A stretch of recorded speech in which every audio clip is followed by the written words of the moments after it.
It's one small step for man, one giant leap for mankind. This is the Cosmick Voice.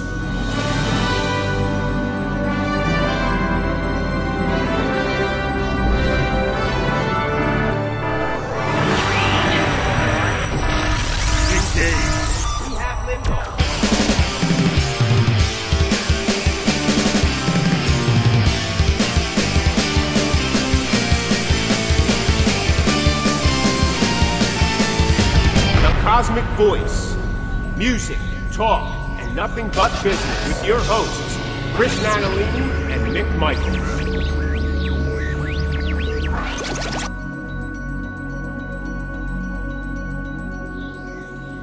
Hello, everyone, and welcome to the Cosmic Voice. This is Season 5, Episode 15. I am here with my co-host, Chris Natalini.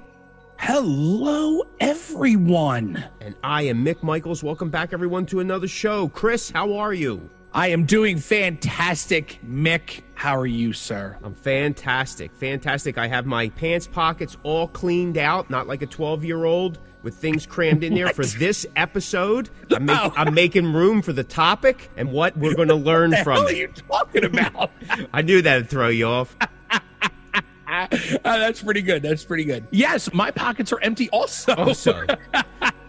At this time in the morning, they should be empty, I guess. Well, that is true. That is true. But I do have a tendency, speaking of my pockets, that I cram everything in there like a 12-year-old, and then when I have to go pay for something, I'm pulling out a handful of stuff, and the money's usually crumpled up, you know. And as a 50-some-year-old man, the 22-year-old cashier is looking at me as I'm kind of trying to pull the 20 apart, and then I take the corner of the counter, and I'm trying to straighten it out, and then I hand it to them, and they just look at me like, "Sir, there's something wrong with you." And I'm like, "Yeah, well, it's still a 12-year-old. It's as many things in my pocket." And I have that habit.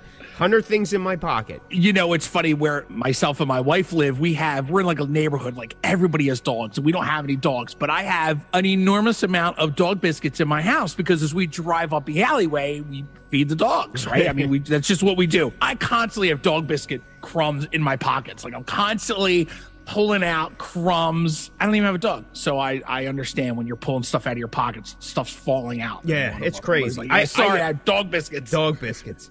I have wrappers from like candy or I just and I said the other day, I says, man, my pockets are bulging out here. The pants feel like they're getting tighter. So I actually just removed my pandemic mask. I said, you know what? We're 3 years past. There you go, buddy. If I'm putting it away. It was so crammed down there. I had to kind of like you had to stretch that out, shake it out, and like, okay, I guess it's over now. I don't know. At least I think that's what our president said. But if somebody really concerned, they'll hand me something, I guess, or I'll go in like this, whatever. I don't know. Yes. And I figure I got to make room for something else. That's right. And that's right. Having children, I had gotten into the habit of having napkins or tissues in my jacket pocket. Oh, yeah. As kids, they're always runny nose or something. Yeah. So even now, my kids are adults. I still have like grabbing napkins and every pocket has napkins. I mean, I wear like 4 jackets in the winter. So 4 jackets, that's at least 8 pockets, not counting the inside ones because there's stuff in there too.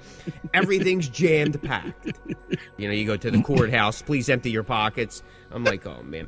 10 minutes later, I went to a concert the other day with Frankie and I had to empty my pockets. I'm like, crap, I didn't expect, and I had all this change in my pockets. I mean, like tons of change. Really? Yeah, I don't know. Like started collecting. And I'm taking it out and I'm putting it all in this little dog bowl before I go through the thing. And so then I pass, I'm okay. And then you got to quickly get dressed, put your chain wallet on and my glasses and, and all this other stuff. And I'm trying to get the change out of the bowl. The guy's getting real uptight because that's how much change there was. I've been on this vending machine kick lately. I'm telling you, I don't know what it is. Carries change? Well, me, right? An old I don't even carry cash, let alone carry change. I carry maybe like a $20 bill that's all crammed up in the corner of my pocket, but I've been carrying, I don't know, it's been a habit the last 8 months. I mean, I've been on this vending machine kick, and then looking for pretzels or, whatever. Actually, because a lot of the vending machines now are starting to carry Pepsi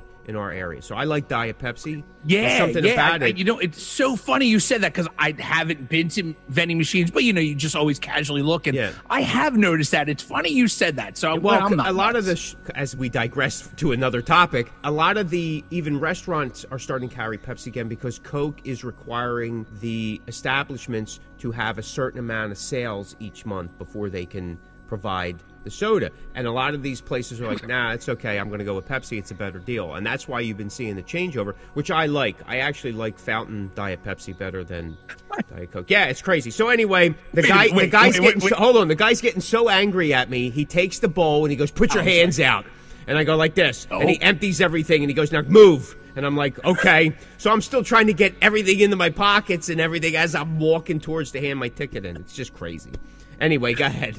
First of all, I am constantly amazed at the knowledge you have. How in the world do you know about what Coke does? How do you know that? Well, I have a lot of, like I tell my wife, I have a lot of useless knowledge that isn't going to get you anywhere and probably not make you much money, but it'll fill up a room full of people that don't want to talk to you anyway. I would love to. What do well, you I have read friends in the business, in the restaurant business, so I'm talking about it. But I do notice it. My favorite establishments that I would go to that it was Coke before have made the switch. And then after a while, I talk to them as well. It's been a common thread. And like I said, I don't have a problem with it. Right. You know what I mean? This is I prefer Pepsi too. So. This is also why you'll see, again, like sometimes in your Dollar General or your dollar stores, you'll see Pepsi products. They're a little cheaper to get. It used to be Coke, but yeah. Now, wow, that's crazy, Mick. I didn't know that. Amazing what you know. Well, I don't know if it's amazing. It hasn't done me much. No, it is. It is amazing. It is. It is because there are things that I do notice, and then I go, and then I never think about it again, and then you give me a reason why. Well, listen, I guess I enjoy studying situations. Right? I know you do. And I like to think on stuff. Believe it or not, I mean, regardless of the show and the business that I'm in, and I'm not really a super social person. I don't actually talk that much outside of this show or my family or things like that. I'm kind of quiet and reserved, but I'm very observant. I enjoy that kind of study. So if it's something that's even just remotely interesting to me, I'll look it up and I'll do some reading about it and, and stuff like that. And it's kind of, to me, that's interesting information where I'm not interested in politics. I never have been. Right. I understand some of it and some of it I don't, and you're not supposed to understand some of it because it's set up so you don't understand it. Right. And it's aggravating. To me, it's not aggravating. Well, to some degree, it's like businesses right now are trying to make up for everything else. Like my wife was just telling me the one place that now again, this could be relative to people. Some people are used to this. Some people aren't used to this. This may not be new news. It may be old news. Maybe I'm behind the times.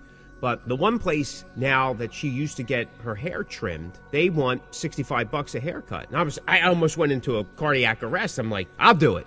Give me half of that. I'll do it. I can go get a new job. But some things have gotten crazy. Yeah. Like what happened to the $12 cut? You know what I mean? Yeah. $22 I can see, but that's still kind of crazy for a quick trim. Like you're barely getting anything. Yeah. I agree. But I agree. I think there's things that have gotten so far out of sorts because everybody's like, well, this may happen again. I don't ever want to lose my shirt again, or I'm trying to make up for lost time. But regular people aren't because the wages, for the most part, really haven't increased, but everything else has. And, you know, that aggravates me. And what I see what's happening with, say, the soda vendors is kind of a bummer. Because there are people that like a specific thing. I mean, because, look, Coke products were in most restaurants because it was well known. Like, it's like visually it's well. Not that Pepsi isn't, but most people will say Coke before Pepsi. The average person, absolutely. Right? Absolutely. Even if it's a faux pas on their part, it's Coke is more recognizable. Yeah. Hell, Santa drinks it. All right? Santa drinks it. Right. And that's what you call quality marketing, right? You're in the room before you're even in the room.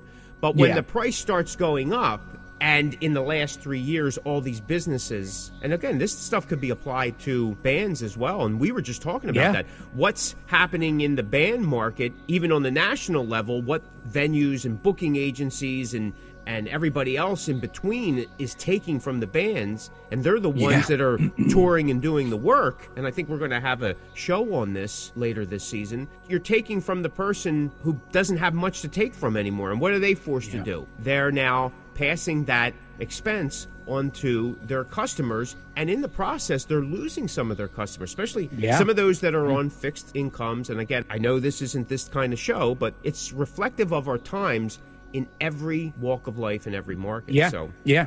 Those type of things I just like to be somewhat aware of. And being that so interesting. I mean, listen, there's businesses now that are offering a 5 to 10% discount if you pay cash, because they're being hammered with all these extra charges now. I mean, listen, it's the cost of doing business. I get it. I understand it. But people are trying to go back to a cash society, because for the longest time we were trying to take your cash away.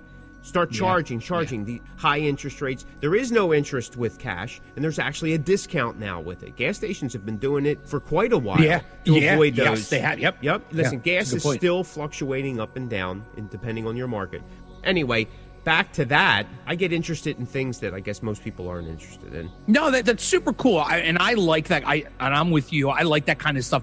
I just don't have that brain that you do that doesn't continue that thought process. Like if you go to you go to a place and you go, they used to sell Coke, now they sell Pepsi. I wonder why. I may go, I wonder why, and then I don't follow through with it. And you go, what? I'll take 2 slices and and a Pepsi and 2 garlic nuts. There you go. You solved your problem. Yes, and I like the fact that you go, well, this is why, because I do like that kind of stuff. I just don't think about it when I'm jamming pizza down my gullet. But that's super interesting. Because back in the day, when we used to go somewhere to buy concert tickets, is when I learned that credit card machines and ticket places, they charged these companies fees. Back then, credit card machines would charge, 75 cents for every ticket sold or whatever it is. But back then is when I learned, that's interesting that you just can't run your credit card and that's it. Like when you run your credit card, everybody gets tagged for a fee of some kind. I didn't know that till I was younger, and now that I'm older, I realize that more and more. I'm more in tune with it, especially when bands carry those little credit card things and, where you can, swipe your card at the table if you don't have cash. Listen, the banking industry on all levels, those guys make money everywhere, every turn, right? That's why bankers, in the old days, bankers usually owned everything. So they made money no matter whether you were coming or going. It was a good business to be in. I guess it still is a good business to be in because they can control the market to some degree. They'll go, the stocks and all. Yeah, that's true. But if that was the case, everybody'd be relatively across the board. But that's why people go around and shop. Right, you could do those things online and get 15 lenders to give you a deal. You know what I mean? Because it's about how much do you really want to take, or do you want to just get enough to keep stuff flowing, right? The Rocky Marciano train of thought is just keep the money coming in, right? The cash. That's right. If I got to take less, as long as it's still cash, I keep moving forward. So, anyway. It's Russ the Boss. This is Stephen Pearson from Rat, the Rat Bastard. You're listening to the Cosmick Voice. All right, so tonight's topic is bands making money. Bands making money. This should be a really short show. We'll have some dead space. Thanks so much for listening. Well, I think what we're going to do tonight is we're going to talk about a couple different opportunities that bands may consider being able to make money by changing perspectives, maybe changing their model, both on tour, local shows, even if you're not playing out, but you have music, you have some type of product. This is what we're going to talk about in this show. So for some, this may be revolutionary. For others, this is old hat. And for those in the middle, be like, I don't know. Look, Mom, I made a rocket ship. Look, Mom, I made it to the moon. Story of my life. Go ahead, Chris. What do you think? Bands making money. You got more money than, if I had your money, I'd burn mine. Yeah, okay. When it comes to bands making money, one of the things, and I know this is a small thing, but what I've learned is within the past couple years and it's a small amount of money, but I think it's really, really cool and really interesting, is Bandcamp every first Friday of the month all the proceeds when you buy music off of the Bandcamp site goes right to the band. Bandcamp doesn't take anything. Now, I know Bandcamp doesn't take too much, but they still take some. You know, they got this system where they go, hey, first Friday of every month, 100% of the proceeds of any dollar you spend for whatever music you buy goes right to the band. And I think that's kind of interesting, especially if it's a band that maybe you'll never see. You know, I listen to a lot of underground stuff, so there's bands from other countries that I will never get the opportunity to see, but I love them. So, I'll wait till the first Friday, and then I'll buy a couple download CDs, or I'll order, whatever the case may be. I'll order, or, I'll download their songs. That money goes right to them, and I think that's really super cool. I don't know the logistics behind it. I don't know if Bandcamp was just like, hey, we're going to do this cool thing for the artist, because right now, downloading music is such a hot topic with bands and artists and fans, and how much money bands make off of 1 million streams or whatever the case may be. But I like that. I think that's a really cool little thing, and every dollar helps, right? I mean, it doesn't matter what it is. If it's if you're downloading 10 songs and you pay $10, man, it's still $10. It's $10 that goes to the band, and not $7 or whatever Bandcamp fees are. I don't actually know. I mean, merch, obviously. With merch, it's a tricky situation, right? Because with merch, you have to put out that money first, especially when you're in a position that I'm in right now, where I am, I have a project right now that's just getting off the ground, and everything has to come out of our pocket. That is an expense that we just are prepared to take on in the hopes that we could sell it later on. But what we've been doing is we've been kind of, and I know you're good at this too, Mick. I learned a long time ago in one of my former bands where any merchandise is good merchandise, right? It doesn't matter. Even if it looks silly, or not look silly as in presentation, just look silly as in like, oh, I wonder why a band would do that. Or, wonder why a band would order those things to sell. I think that there isn't any kind of bad merch.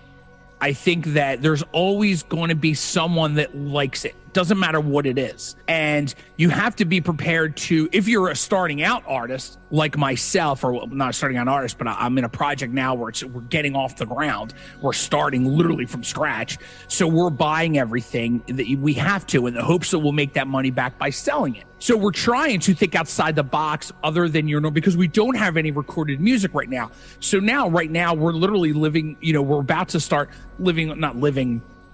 paying my house bills, but living as a band on the road. We're going to have to live off our merch because we don't have CDs. We don't have any recorded music.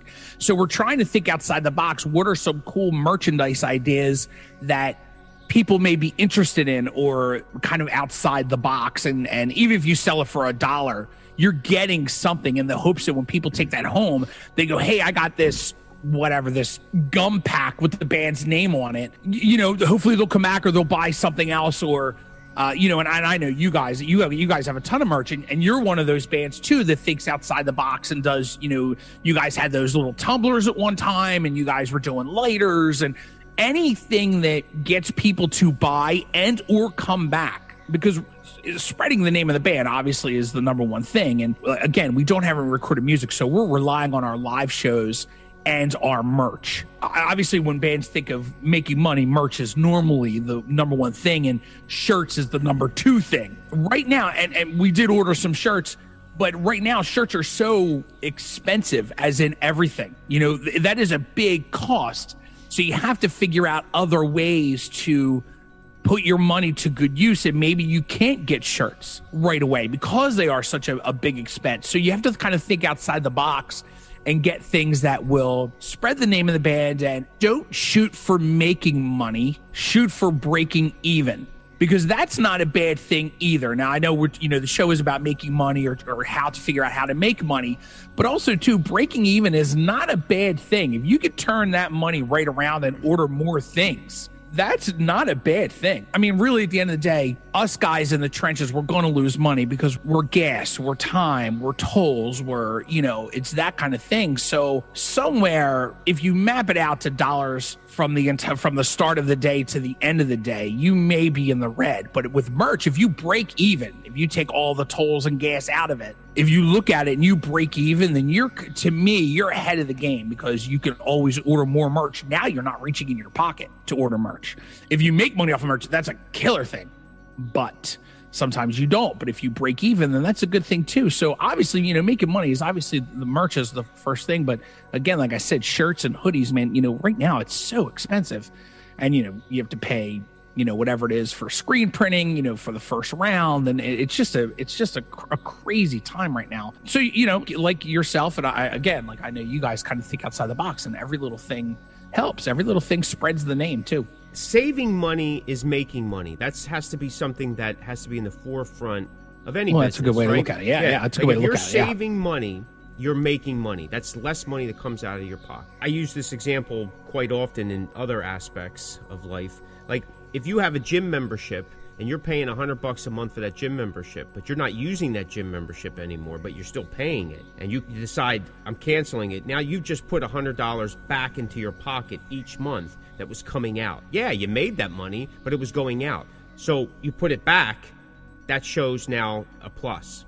So it's the same thing here. If you're saving money in any way, shape, or form, you're making money. So as Chris was saying, merch is definitely, for bands, as you're selling your brand, as you're pushing the band, the music, merch is important. There's always going to be people that come up and say, do you have something? Yeah. And sometimes it's anything, right?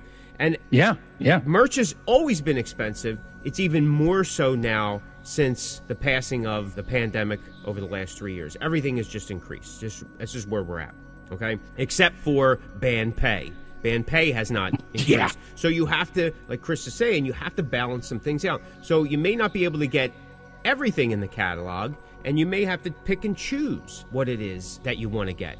Are shirts really important? If they are, and you're finding that your audience is asking for them, well, that's an investment you have to make. But you have to figure out how you're going to do it. Early on, we were getting fallen off, back of truck, shirts that I was working deals that there was shirts that there was things wrong with the shirts a little bit. Maybe the collar was, here and there. But what we did early on was instead of selling them, we got them butt cheap. I did my own screen printing, created my own screen printings, and we were giving the shirts away. We were tossing them out during the show just to kind of rattle people up, right? Maybe no more than 4 or 5 shirts per show. And that got people to the table. Yeah. Okay? Yeah. Again, were they the best shirts? Not really. Were they probably the appropriate sizes for everybody that caught them? No, not really. But that wasn't our goal. They were free. You can't complain with free. But it did get people to our table, which then we were able to sell some of the CDs. So we balanced it out. We had a minimal investment. Of course, like Chris said, sometimes you don't make up for the time, the blood, the sweat, all the crying and tears, the process. But that's the sacrifice, right? It's like with anything, you're trying to get it off the ground. So we came up with a way that way so that we were starting to generate enough money that we were able to make a purchase for better shirts that we could then sell. Yeah. I'm not a big fan of, even in my personal life, I don't like spending a lot of money on a T-shirt, especially if it's a T-shirt I am only going to wear once, maybe never. Right? And shirts are so much more expensive now to buy. Yeah, not even to buy, if you're buying from other bands. Right. Like, exactly. Shirts are so expensive now. So I like to work it the best I can so that I'm passing whatever savings on to the audience or to the people that come up to the merch. Because to me, like, well, how much is the shirt? It's $25. It's like, for $25, I can buy some food. I can put gas in the car. And so that's my thinking. So I try to apply that to my business model. This past year, and I've said this before on the show, we had done a deal where all our shirts were $10. Maybe they're a single color, maybe they're 2 color. It doesn't matter. $10 a shirt is nothing. Going past 15, I start to have an issue with, because you're going to have a decline in the amount, the quantity of what you're going to sell. Listen, unless I'm Judas Priest, that's a different story, okay?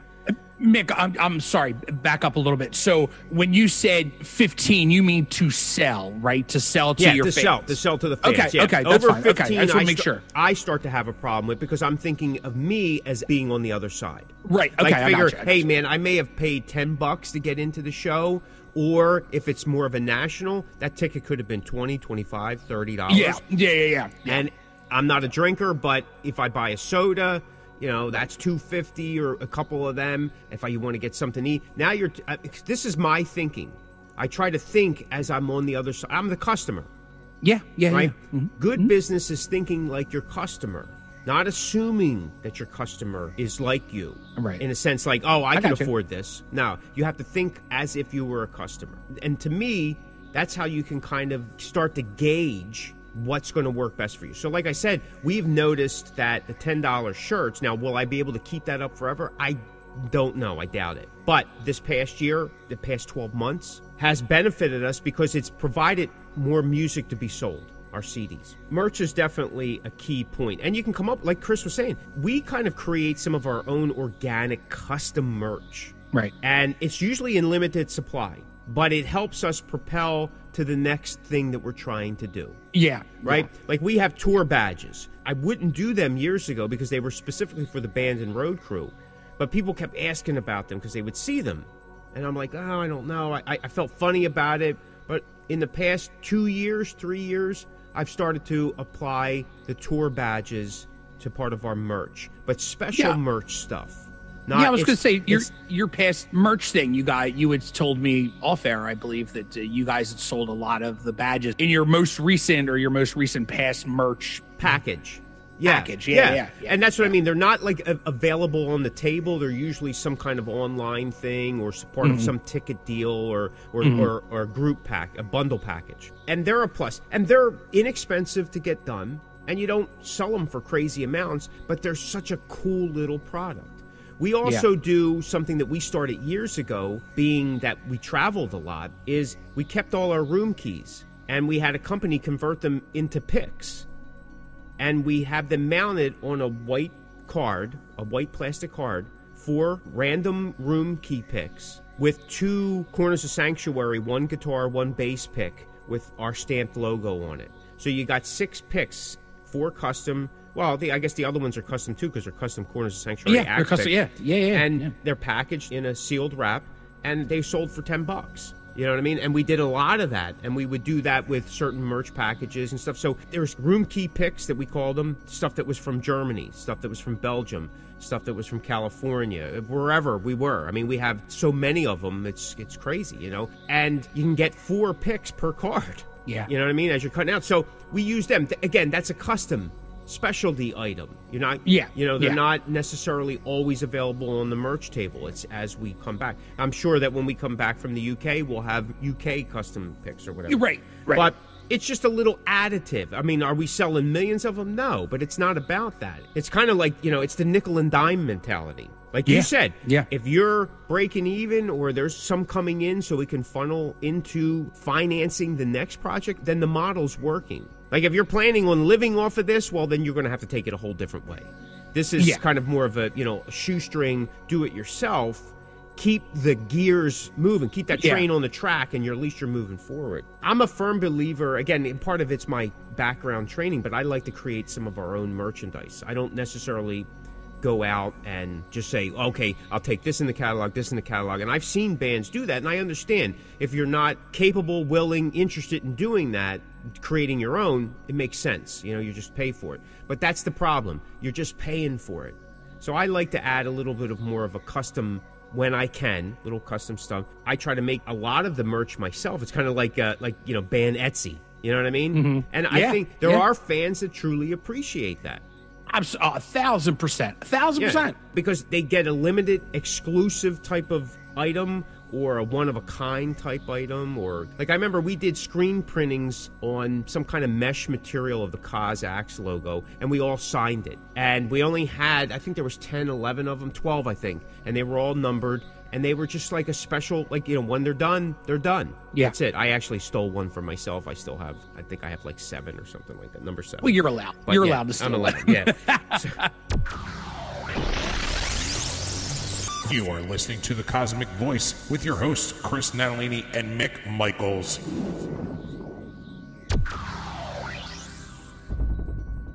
We did a vinyl release a couple years back, before the pandemic. We had 12 pieces done. And it was a 2-side vinyl. One side had 2 songs. The other side had 1 long song. We had all this artwork done up. It was really cool. And that was it. It was just a dozen. We had a dozen made. And we sold them for just a little bit more because, vinyl's not cheap. Because it was just a limited exclusive. They sold out before we even got them in. That was kind of cool. Unfortunately, we haven't been able to do that again because prices have gotten even crazier since the past of the pandemic. So, but it's those little things like that, especially when people know that there are not going to be many of them. It's kind of cool, especially if it's your favorite band, right? Yeah. You know. Yeah. So, like Chris is saying, you got to get creative. You kind of got to look outside the box as much as you can. And again, for me, outside the box is taking what it is that you do, but putting it in a different scenario, a different situation. Don't change what you do, because if you start trying to do different things that you're not sure what you're doing, there may be some missteps. That's not to say that you can't or shouldn't do it, but take what you already know and build on that, and then pepper in some of the changes. We talked before about merch. Sometimes you got to experiment with merch, because if you go all out, you're stuck. And I'm going to give you two examples from my band. And we talked about this on the show, I think, the first season. Early on, someone had gotten the idea about sticking our face on a T-shirt, the band's face. And we did a bunch of them, and I think we sold 2. Over the years, I gave the rest of them away, and I think used for, dishcloths and cat pee and stuff like that. And then most recently, in 2020, we went to the UK, and everybody knows that story. We were selling UK T-shirts over there for the tour, but because the tour was cut short because of something called COVID, we came back with a lot of shirts. Well, those shirts wound up selling over time because people were excited here in America about our UK, whatever. So last summer we got the idea, well, listen, man, everybody went crazy for the UK things. Why don't we do a Cos and Roll USA? Yeah, we're Americans. We'll enjoy this. Well, we ordered a ton of them, and let me tell you, nobody's buying them. And that's because of the sentiment that's going on in this country right now. And I'm not making excuses, but we've had people go, oh, I don't know about that. I'll take that one that there's something wrong with. Okay. Do you got any more of the UK ones? Yeah, give me another month. I'm sure we will. But that was a misstep on our part. We just assumed that, hey, listen, here's where we're at. But it's not the climate. Are they still kind of selling? Yeah, once in a while they're still selling.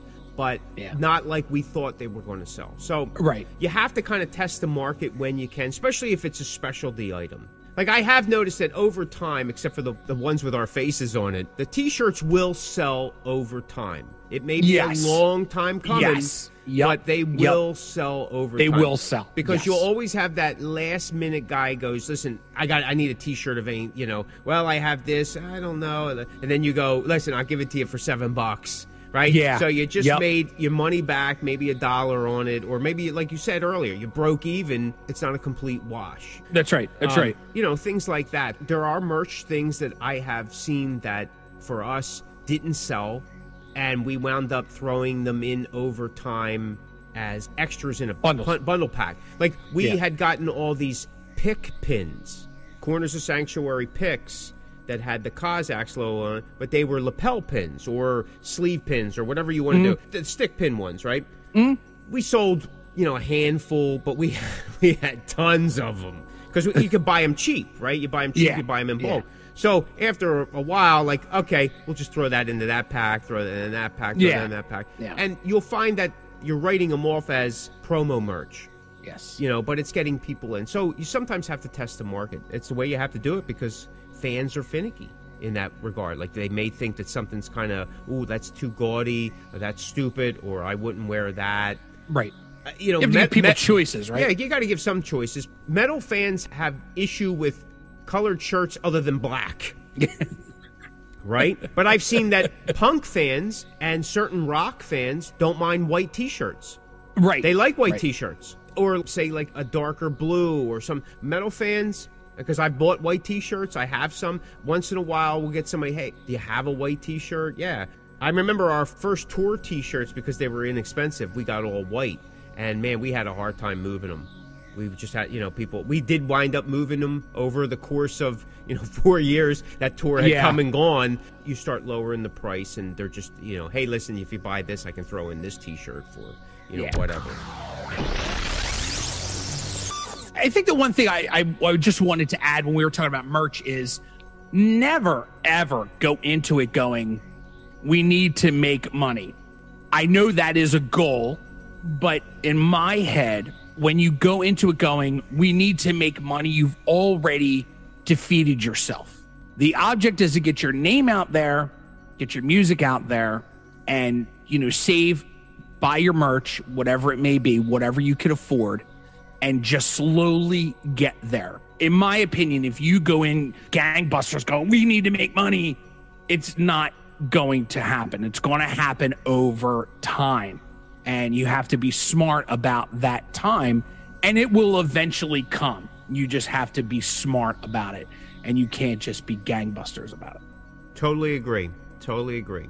The better you know your market, the better you know what you're able to do. That means knowing your budget, knowing your limitations. It doesn't have to be all or nothing. It doesn't have to be everything right now. You may have to build into it. You may find that sometimes we've done experiments where less on the table helps us sell more. Yeah. Right? Yep. Where sometimes so much stuff on the table, it throws people off. They're a little lost. So we kind of keep things in a middle ground now. And again, this is stuff you learn while you're in the trench, right? You figure it out because you get excited. I got all this stuff. I'm putting it all out. And then people are like, whoa. And then you have scarcity and people are like, oh, okay, let me just take this, you do this. And then if they ask for more, do you have any other music? Yeah, I have some tucked down here in my little bag. You know what I mean? That kind of thing.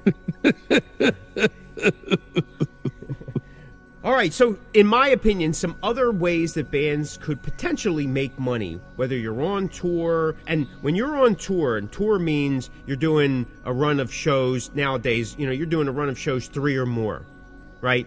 2 shows isn't a tour, it's just a back-to-back night. 3 shows, depending on where you're at, if you're on the road, well, that's a mini tour. It's an excursion, 4, 5, 10, so on and so forth. There's a lot of opportunity because there's a lot of promotional opportunity options there for the band to generate awareness and possibly some financial backing.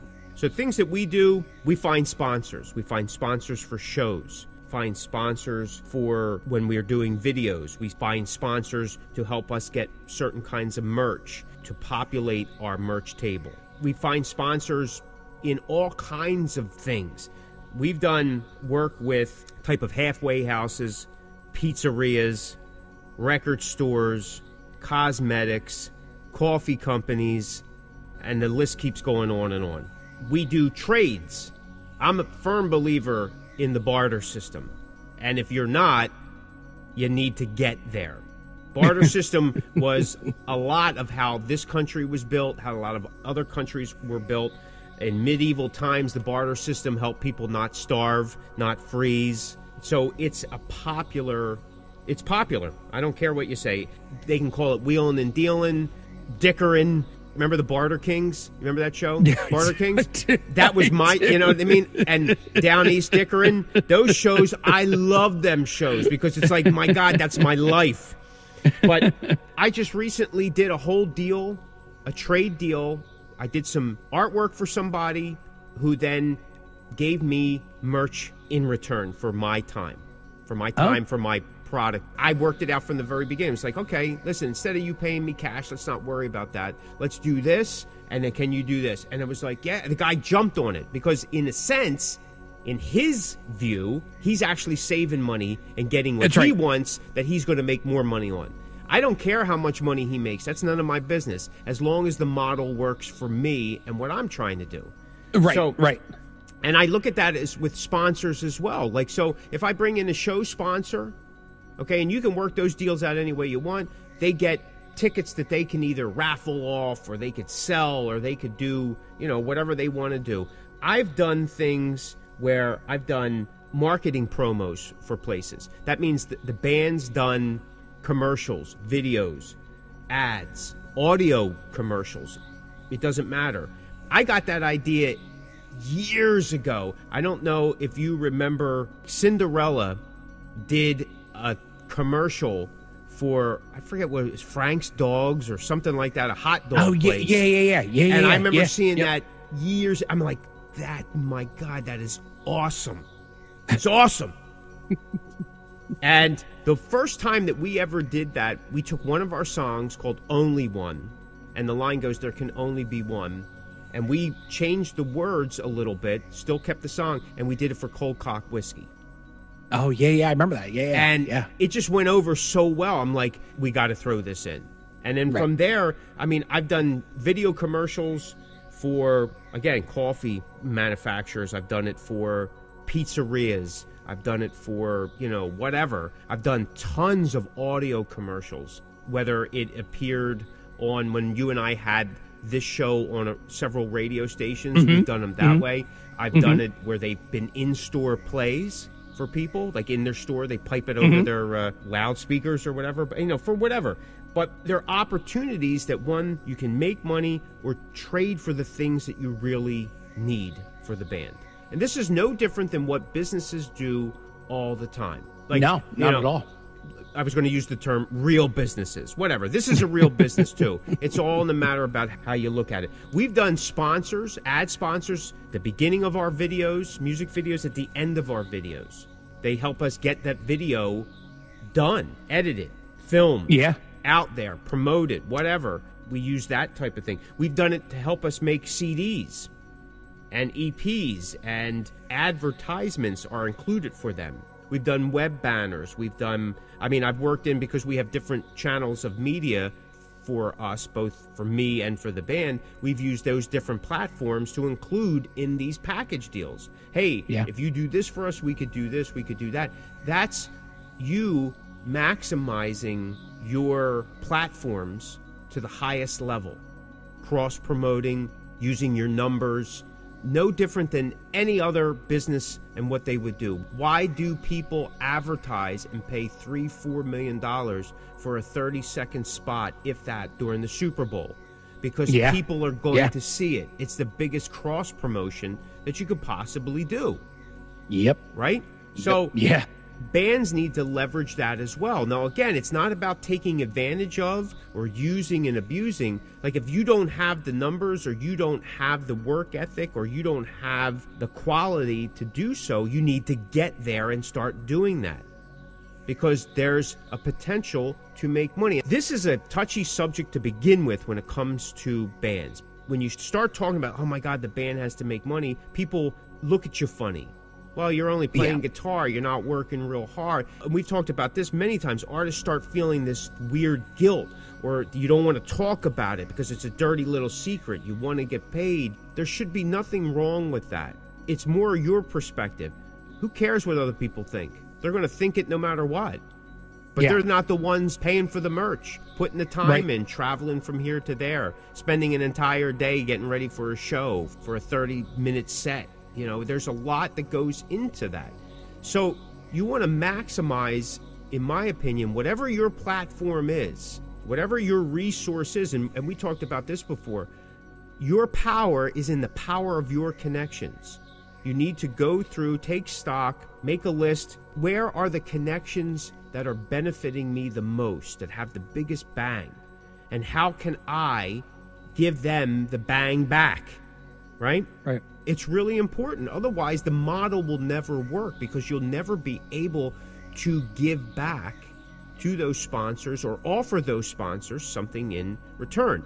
The biggest problem with sponsors, in my opinion, is two things. One, everybody's afraid to jump on board with the band because they think it's nothing but partying and drugs and just a waste of time. Everybody talks how they love music, how they love this and that, but they don't want to invest in it. Okay?